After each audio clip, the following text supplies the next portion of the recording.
Shostakóvich y el asedio de Leningrado. Como algunos de ustedes sabrán, uno de los episodios más trágicos y dolorosos de la vida de San Petersburgo y de Rusia entera ocurrió durante la invasión nazi a la Unión Soviética durante la Segunda Guerra Mundial.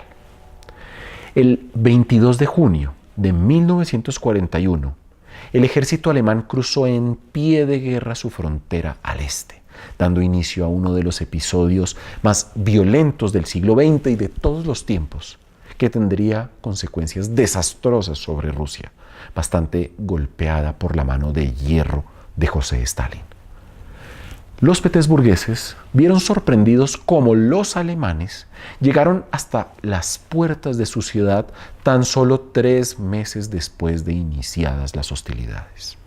Comprendieron que la historia les caía encima y que se trataba no solo de una batalla más del comunismo, sino de una guerra de supervivencia.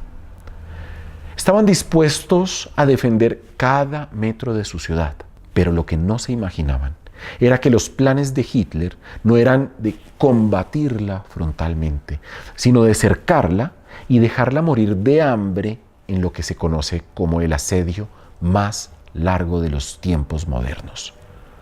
No sospechaban tampoco que los víveres que tenían para un solo mes no alcanzarían para los 872 días que duraría este horror, que al año siguiente morirían 4.000 personas diariamente y que una vez liberada, el balance sería de al menos 1.800.000 personas muertas por enfermedades o sobre todo por el hambre.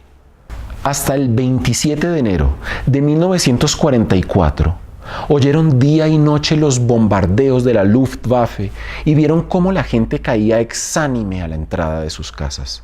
Podrán imaginarse lo que era la vida de esta ciudad en ese entonces, cuando habían quedado bloqueados 3 millones de civiles que buscaban no perder la cabeza y hacer frente a su situación desesperada.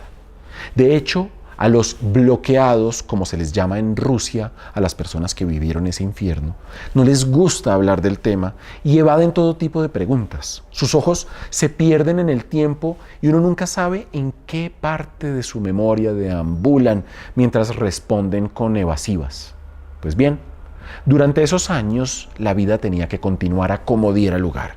El mundo seguía girando y el sol saliendo sin falta, aunque lo oscureciera el humo de los incendios y la sombra de los bombarderos. Por eso, durante el primer año del asedio, el compositor Dmitri Shostakóvich no interrumpió la composición de una sinfonía que daría mucho que comentar. Me refiero a su 7ª sinfonía, que dedicó a Leningrado, hoy en día San Petersburgo. De hecho, en septiembre de 1941, las autoridades le permitieron a Shostakóvich hablarle por los altoparlantes a la ciudad para decirle que acababa de terminar 2 movimientos de una gran composición sinfónica para luego justificar su alocución con lo siguiente. ¿Por qué les digo todo esto? Para que las personas que me escuchan en este momento sepan que la vida de nuestra ciudad continúa normalmente. Lo decía mientras escribía con un casco de hierro en la cabeza y tenía que ponerse de vez en cuando los guantes para aguantar el invierno sin calefacción. En realidad, terminó su obra luego de ser evacuado al sur de Rusia y el primer concierto lo dio la orquesta del Teatro Bolshoi en Moscú en abril del 42 para que lo retransmitieran por todas las emisoras de la Unión Soviética. Luego, la partitura fue enviada a los países aliados en microfichas vía Teherán y en junio de ese mismo año fue interpretada en Londres y Nueva York. Pero el momento culminante llegó en agosto, cuando la única orquesta que quedaba en Leningrado se reunió para interpretar esta obra ante los ciudadanos. La gente entendió que se trataba de una sinfonía inspirada en aquellos hombres y mujeres que se negaban a rendirse.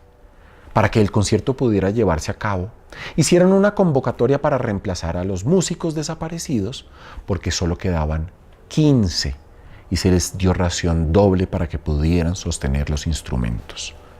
Las partituras fueron arrojadas desde un avión. El ejército bombardeó las posiciones alemanas para garantizar que hubiera silencio durante la presentación y tras unas horas sonó por todos los parlantes de la ciudad la séptima sinfonía de Shostakovich.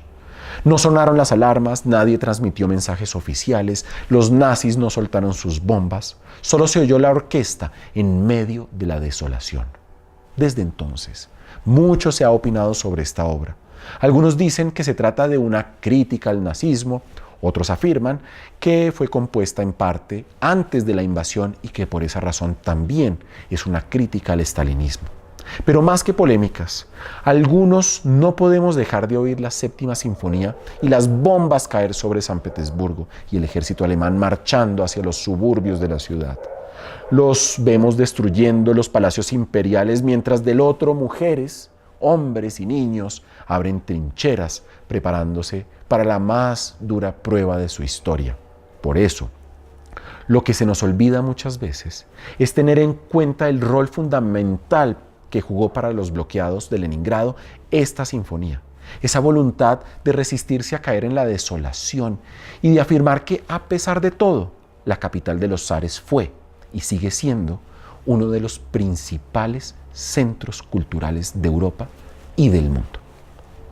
Si te gustan estos contenidos, dale like a nuestro video, compártelo, coméntalo y sobre todo suscríbete a nuestro canal de YouTube.